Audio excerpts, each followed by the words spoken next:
I'm Brenna and I'm an illustrator and educator focusing on permaculture and sustainability. I also try to live what I preach. So my art is pen and watercolour. That means that I draw the image in pencil and then go over it in pen.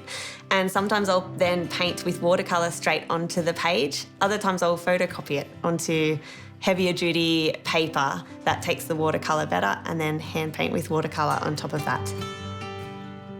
I aim to use characters that people can relate to, that are really expressive, really lively, and I really focus on having bright colours and strong symbols that help get the message across and also draw people in, make people want to look at my work. It's been shown that most people are visual learners and also that we retain information more easily if we can see it visually as opposed to hearing it or reading that information. So in my work, I pair up with authors or academics or NGOs, projects, organisations, and I try to make complex information more digestible, more accessible for people and also more exciting, because if we're not having fun while we're doing this kind of stuff, then we'll be less likely to do it in the future.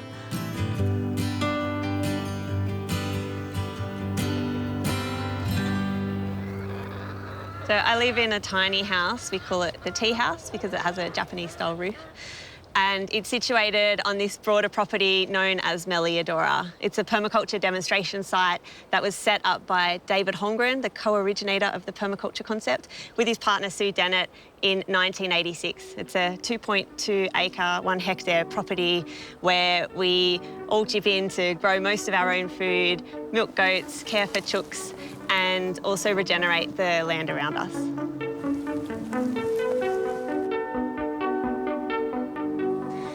In this book here, I've been keeping a nature journal.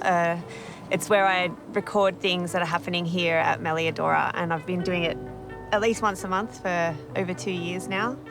I draw and describe what's in season, what we've planted where, how much we're harvesting, all that sort of fun stuff. So it's really nice actually to look back 2 years ago and 1 year ago and see how different the seasons are.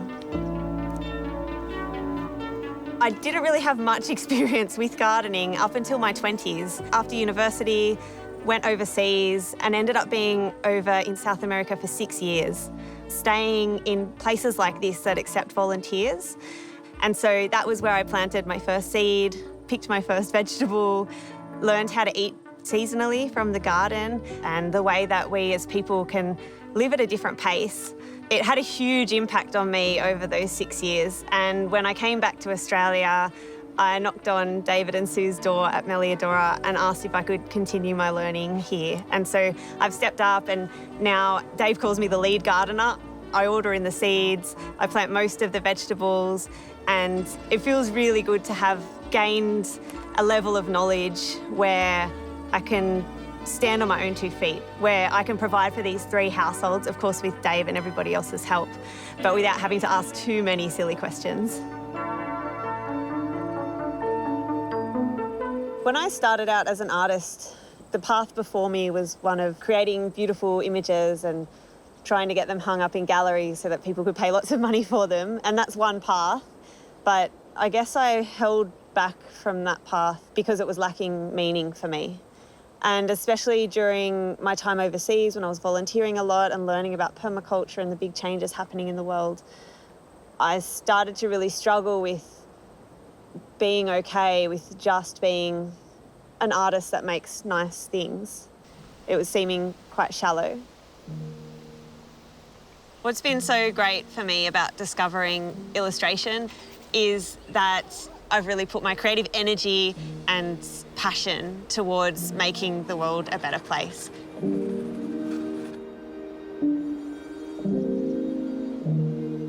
What to do when climate change gets you down?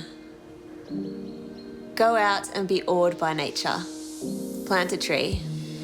Do something for someone. Grow food, build soil. When it all gets you down, remind yourself, down is the best place from which to get back up. So it's kind of like a game almost. Illustration's given me this way to process things that are otherwise quite heavy or scary and turn them around, make them funny, make them fun, make them accessible, give them a new life. We're living in a very scary time. We've got climate change happening, there's the bushfires, there's COVID, there's inequality. It can be a really heavy subject that people feel quite disempowered about. So one of my keen interests is showing people that there are options, that there are solutions, and also that if we act together, we can get the job done. Climate change isn't just about changing a light bulbs or driving an electric vehicle. It's also about storing carbon in the soil. It's about reducing your dependence on industrial agriculture, on the big systems out there, and actually taking back some of that power for yourself by growing your own salad in a pot on your balcony. It's also about talking to your kids about this stuff, talking to your family about this stuff. So that whole picture is something I'm really passionate about, and I feel so lucky that I've found art as an outlet for that. We're here in the decade of change. We're the ones that are making this happen. And there's never been more action in this space. And the solutions are out there. We just apply them to our circumstances.